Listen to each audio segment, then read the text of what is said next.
Hey guys, so I am on my way to the dentist, and to anybody who has a call with me today, you know that I had to go to the dentist, so I was going to be running a little bit late. So I am on my way to the dentist office right now as we speak, and basically I wanted to get into a quick word before I got there about why begging and pleading won't work. Okay, so typically what happens is when your spouse tells you they no longer want you, the very thing that's pulling away, you gravitate towards. So you push towards them as they pull back, okay?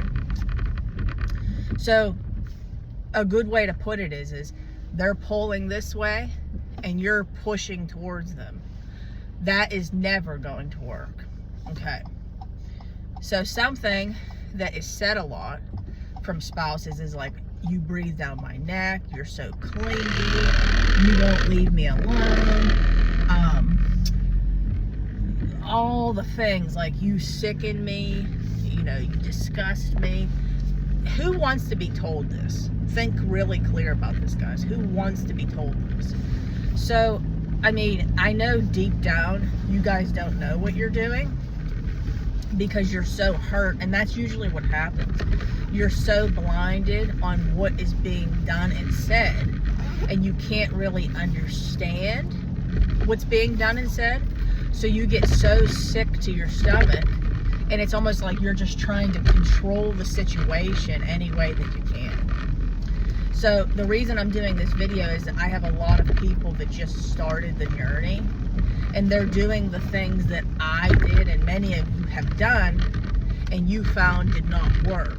So when you beg and plead, and you know what's funny about this is you could not be begging and pleading, but then end up begging and pleading. So like you could be good, not begging and pleading, all the things, and then maybe your spouse gives you a little bit of attention one day because again, we've discussed that they live their life based off of their feelings. Like, so if they feel good one day, they will be nicer. If they feel bad, you will be the one that experiences the negativity from it. Okay, so then sometimes they could actually be in a good mood and be more arrogant towards you. It can do the reverse effect.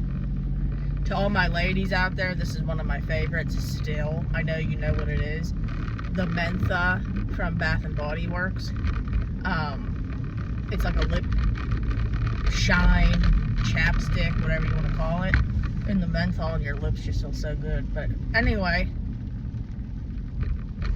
they can actually act more arrogant, and they can actually be more mean when they're feeling good. So it could do the reverse effect. It's not always them being nice when they're in a better mood. Sometimes they could be in a better mood when they are not being so in their mind living their best life.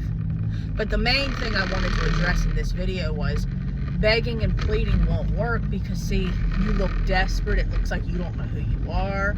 It looks like you have no better offers. It looks like you can die without them. They get bigger headed. They get more arrogant. Okay, this is all you gotta do. Reverse it. Would you want somebody that acted that way? And I know you guys wouldn't. Nobody would want somebody clingy. Let's go all the way back to the beginning, guys. I'm sure most of you on here seen the movie Fatal Attraction. Was Glenn Close very appealing to Michael Douglas when she kept begging him and like showing up and acting like a sick stalker? No. Like, if you're constantly texting your spouse and you're constantly, coming up with ways to communicate with them, this is not going to help you.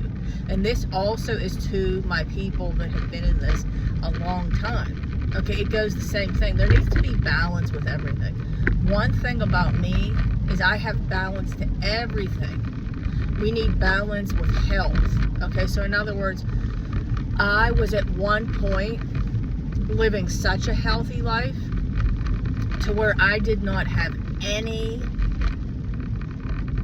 days where I would even go out to eat, because let's just face it, guys, when you go out to eat, you're getting bad cuts of meat anywhere you go, unless you find a place that has grass-fed beef and pasture-raised chicken, you know, which is very hard to find. But let's just say that you did find one. Still, can you really guarantee that they're not using soybean oil on the grill to save some coins? You know, that they're using organic vegetables and stuff? No. Okay, so basically, I would never want to go out to eat. Okay, I would literally eat at home all the time, and I was missing out on memories with people and stuff. There needed to be balance, okay, with that. I would break my neck doing Pilates and 10,000 steps a day and doing my strength training every day. God now has me walking every day and doing the Pilates and the strength training a couple days a week, and that is still giving me results. There needs to be balance. That's balance with just health. Then there needs to be balance with people, okay?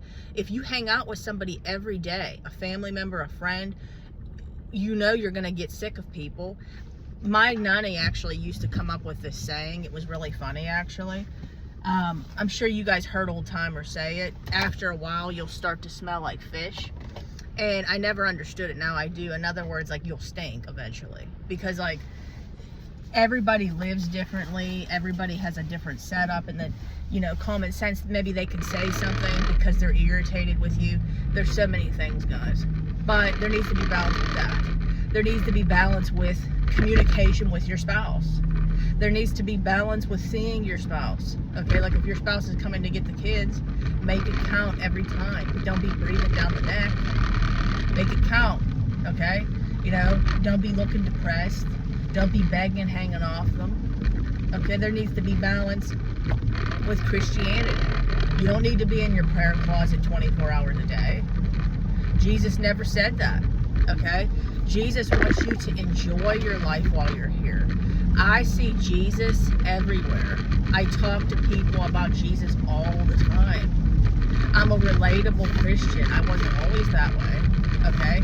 I basically have to know when I should say something to somebody to exercise a little bit of, you know, conviction as a Christian, when really I'm not really supposed to convict, that's God. But when you can sow a seed of like letting your disciple know, okay, because you want to let them know, and then shutting my mouth. I need to be able to exercise balance, okay, with reading my Bible. I don't need to be in my Bible all day. Okay, so there needs to be balance with everything. I know that this was a ramble, but a lot of you are actually making yourself tired out and sick because you think you need to be doing stuff that is beyond your control. You can read your Bible frontwards to backwards, and it still isn't going to get your spouse back until God says your spouse is coming back. You could go on 40-day fast. Your spouse ain't coming back till God says they're coming back. You could literally do all the things, and they're not coming back until God says. So quit breaking your neck. Quit breaking your neck saying, if I wear the perfect outfit, if I do my hair just right, if I say just this thing, ain't gonna work. So I hope that this video was insightful. I love you all so much. I will talk to you soon. If you want to work with me, you can email me, deadmarriagesredeemed@gmail.com. I repeat, deadmarriagesredeemed@gmail.com. Facebook group, come on over, Dead Marriages Redeemed. Other Facebook group, Redeeming the Broken. That's the Christian one that I started first. Come on over. And if you guys could, please like, share, comment. A simple like and comment help out significantly. I will talk to you soon. I'm going to try to go live today or tomorrow. I do my best to try to do that. Sometimes I can, sometimes I can't, but I'm going to try my best. So anyways, guys, I appreciate you all so much. Have a wonderful day. God bless. Bye, guys.